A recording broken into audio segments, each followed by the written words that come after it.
Дорогие леди и джентльмены, сейчас у нас вторая часть нашего видео с мастером по витражам, господином Валажан.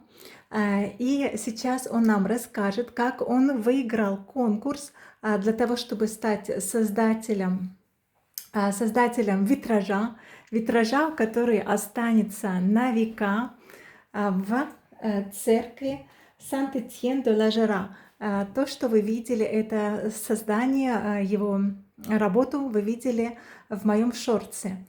Donc, Monsieur Valaja, s'il vous plaît, racontez-nous comment vous avez gagné ce concours et vous avez laissé cette trace de votre création pour l'éternité, pour toutes les générations à venir, votre empreinte dans l'histoire de la France. Alors, tout a commencé par un appel d'offres, parce que en France, les églises appartiennent à l'État, et c'est l'État qui s'occupe de la restauration. Et le maire voulait restaurer cette petite église, et donc il y a eu un projet présenté au niveau national. Il y a eu 5 ateliers qui ont répondu, et je suis l'atelier qui a remporté le projet. Все началось с тендера. Во Франции церкви принадлежат государству, и мэр коммуны, donc c'est commune de Chalut, хотел провести этот конкурс, тендер, для того, чтобы выбрать лучшее ателье по витражам. И господин Валажан, его ателье, выиграло этот конкурс. Alors, j'ai fait une proposition qui était... j'avais pas encore les bonnes couleurs, et j'avais comme Sainte Quitterie, qui est représentée à droite, s'est fait décapiter. Donc j'avais imaginé une tête qui remonte vers le ciel, comme ça. Mais l'ensemble des personnes qui ont pris la décision m'ont demandé de recoller la tête pour ne pas faire peur aux visiteurs. Мое первое предложение, которое, в принципе, и выиграло конкурс, выглядело вот так вот. И я вам говорила о святом Этьене, и вторая святая, представленная здесь, это святая Китри. Она была обезглавлена, поэтому в первом предложении этой работы ее голова парит в воздухе. Но все-таки заказчики попросили сделать так, чтобы голова не была отдельно от тела, и чтобы это не пугало тех, кто приходит в церковь. À partir de ce dessin, lorsque j'ai eu l'autorisation de commencer, donc j'ai fait des propositions pour les autres vitraux, et je suis revenu un petit peu pour retravailler un ensemble qui est cohérent dans les couleurs, et puis avec une tête évidemment qui est revenue. Donc j'ai fait un petit foulard étrangement que je vois de temps en temps, et donc j'ai représenté le martyr sanglant de manière douce, c'est-à-dire que le foulard représente la tête coupée, et les petites taches font le sang qui coule, mais sont aussi comme une décoration. Si on ne fait pas attention, c'est de la décoration. Si on s'intéresse, on se rend compte que c'est une tragédie. Здесь вы видите также другие витражи, которые были сделаны господином Валажа в этой церкви. И в итоге святая Китри, у нее уже голова вернулась к телу, но вот этот вот красный платок представляет собой кровь, и также на вот этих вот мучениках святом Этьене, святой Китри вы видите также красные пятна, которые могут показаться просто декорацией, а для тех, кто задумывается над этой трагической историей, они понимают, что это, конечно же, кровь святых мучеников. J'ai dû adapter mon dessin par rapport au cahier des charges qui était demandé. Donc le cahier des charges, c'est il fallait des couleurs chaudes, des couleurs oui, pas trop de bleu, pas trop de vert, Donc des couleurs chaudes, respecter aussi les codes anciens, comme par exemple les auréoles et la palme du martyr en fait. Donc c'est des choses qui étaient obligatoires. Et pour le reste, on m'a demandé de faire quelque chose d'abstrait. Donc je me suis inspiré de tout ce qui m'a nourri depuis le temps en peinture et avec ma réflexion, comment déplacer la peinture vers le vitrail. То, что касается цветов, я должен был учитывать цвета, положенные заказчиками, то есть это теплые цвета, не слишком много голубого, не слишком много ярких цветов. Также пальмовые ветки, которые должны быть в руках у мучеников, святые сияние вокруг головы мучеников. Это я должен был обязательно учитывать. А что касается остальных второстепенных витражей, там уже я это сделала на свой вкус, в зависимости от того, что было уже внутри меня, что я впитал, что уже является частью меня, учитывая весь опыт моей работы. Dernière chose, il y avait une condition importante, c'était que on n'utilise pas de peinture. Donc le dessin, il est dessiné par les plombs. Le trait du dessin, ce sont uniquement les plombs. Et la couleur, c'est uniquement du verre coloré. Donc c'est des verres qui sont aussi fabriqués de manière traditionnelle. J'utilise des verres qui sont soufflés à la bouche, qui sont fabriqués en France et qui sont le must de l'artisanat en Europe, je dirais. Il doit y avoir une manufacture de verre en France, une en état tchèque, je crois, et puis la troisième, je ne suis pas sûr qu'elle est encore ouverte. Также еще важное требование – это то, что я не мог рисовать на стекле. Весь рисунок сделан именно вот этими швами из свинца.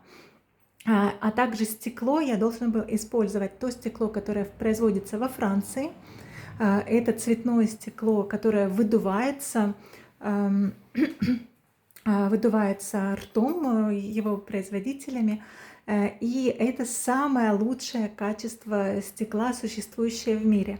Такое производство стекла существует только во Франции, может быть, еще есть в Чехии, и я не знаю, где еще существует такое же производство стекла. Et pour finir, donc, quand j'ai fait toutes les maquettes, qu'elles ont toutes été validées par l'architecte et par la commission, j'ai commencé à faire la série en grand format, comme ça. Donc je les ai tous réalisés. Donc lorsque j'ai réalisé toutes les maquettes, je me suis mis à faire le travail à échelle 1 pour pouvoir visualiser vraiment en réalité ce que ça va, au niveau des proportions, ce que ça va devenir. Et puis ce dessin, j'en ai fait un en couleur et un juste noir et blanc pour pouvoir découper les pièces et avoir des calibres. И после того, как уже все макеты были реализованы, я приступил к работе в масштабе 1 к 1. Donc à l'échelle 1 et après j'ai perdu l'idée. Pardon. Et j'ai fait 2 fois. La deuxième fois, c'était sur du papier blanc pour pouvoir découper les modèles qui vont me permettre de couper le verre. И это нужно было нарисовать 2 раза, потому что второй раз вот этот макет на бумаге должен был разрезаться для того, чтобы уже по этому шаблону вырезать стекло.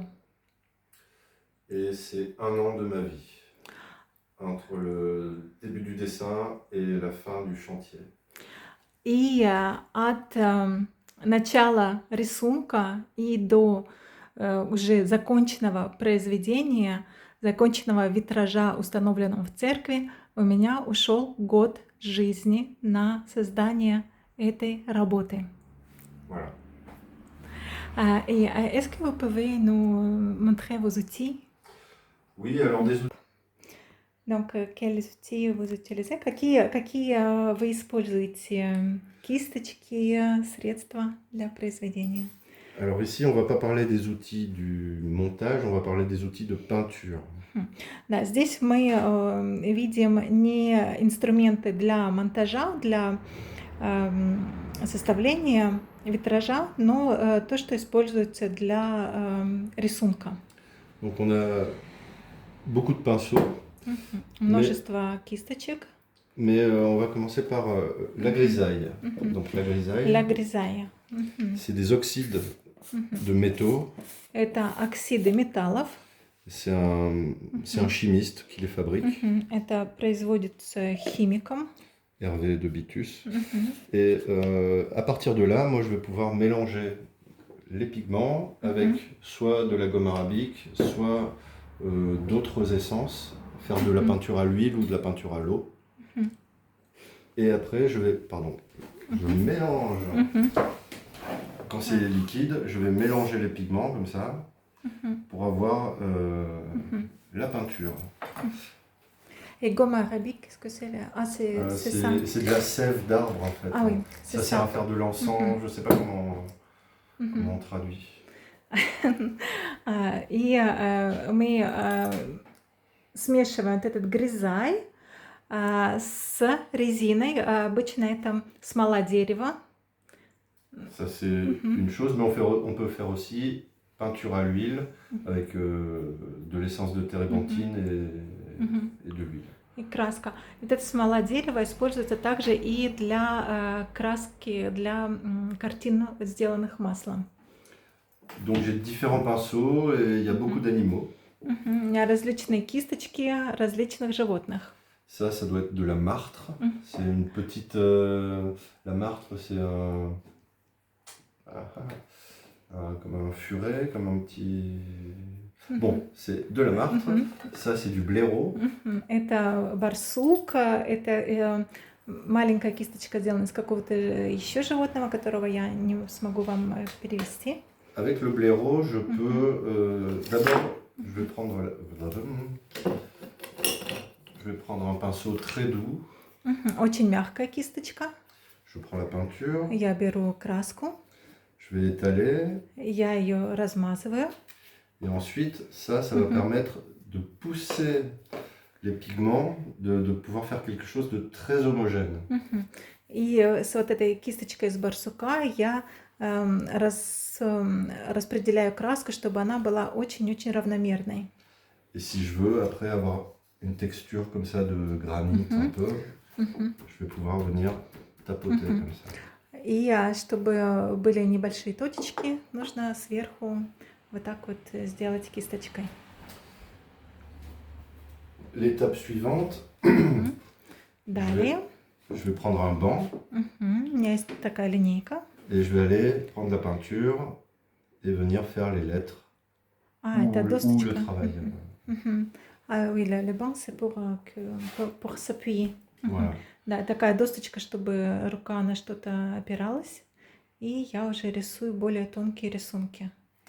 Quand j'ai fini tout le travail de traits, les traits, ceux-là, les écritures, ces petites choses, je vais pouvoir, avec une plume d'oie, enlever la matière. Ce qui est trop. Là où je veux de la lumière. Ah, d'accord. Là où je veux de la lumière, tac, tac, tac. И когда весь рисунок закончен, то гусиным пером я также провожу, чтобы лишний материал убрать и такие создать линии света. Pour certaines pièces, il y a du travail à l'acide aussi, mais c'est encore un autre domaine. Pour enlever l'émail rouge sur verre blanc, je vais faire des caches et enlever avec l'acide pour arriver au blanc. Также есть техника работы кислотой. Например, здесь, чтобы убрать красную эмаль, я буду использовать кислоту и получать какой-то белый рисунок. En vitrail, on commence toujours très sombre et on enlève l'ombre pour arriver à la lumière. На витраже мы всегда начинаем с самых темных цветов, и потом мы их немножко убираем цвет, густоту цвета, чтобы выделить светлые пятна и прийти к свету. Là, j'ai des pinceaux avec du poil de cochon. Это кисточки из шерсти свиньи. C'est un poil très épais, un poil dur. Такая очень твердая щетина. Et je vais pouvoir enlever la matière, par exemple, ces choses-là. Ou alors, pareil, enlever pour faire plus clair jusqu'au sombre. Là, comme ça. И вот так я убираю лишнюю краску для того, чтобы прийти к более светлой краске. Quand tout est peint, chaque pièce passe dans le four à 650 degrés. И когда рисунок готов, каждый кусок стекла отправляется в печь на 650 градусов Цельсия. Et certaines pièces nécessitent de la peinture au recto et au verso. И некоторые части картины нужно делать с двух сторон. Donc c'est parfois 2 ou 3 cuissons pour une pièce. То есть 2 или 3 раза эта часть стекла будет отправляться, эта часть картины будет отправляться в печь для того, чтобы она была готова. Et c'est pourquoi je suis très content d'avoir fait un projet sans peinture, parce que ça m'a fait gagner 1 an de travail. И вот почему я был очень рад, что произведение, которое я сделала в церкви Saint-Étienne de la Jura, что здесь мне не нужно было делать рисунок на стекле, а все было из цельных цветных кусочков стекла. Так я выиграл год жизни. La dernière étape, quand toutes les pièces sont prêtes, on va faire le montage. Et donc je vais poser une pièce, mettre du plomb, poser une pièce. Et quand un ensemble est fini, je soude toutes les intersections avec de l'étain. И так я работаю часть за частью, и в конце я их спаиваю, делаю швы из métal. Et c'est à ce moment-là que je casse une pièce et que je dois recommencer pour remplacer la pièce. Ça peut arriver. И если вдруг какой-то кусочек во время сборки пострадает, то мне нужно будет начинать все сначала. Alors je déconseille. C'est pas une bonne chose. Il faut pas casser les pièces. Поэтому нужно обращать особое внимание, чтобы ни в коем случае не разбить стекло во время сборки. Voilà, je crois que j'ai dit à peu près en concentré beaucoup de choses. Oui, merci beaucoup, monsieur. Et Voilà. d'ailleurs, je n'ai pas vous posé la question très importante. Pourquoi vous avez choisi ce métier? Qu'est-ce que vous a attiré? Je sais pas, vous Dans ce faites la métier. traduction avant ou je réponds tout de suite? Oui, je fais la traduction, oui. И самый главный вопрос я еще не задала. Почему месье Валажан выбрал эту профессию? Что его привлекло в этой профессии? Ben, j'ai pas choisi. На самом деле я не выбирал.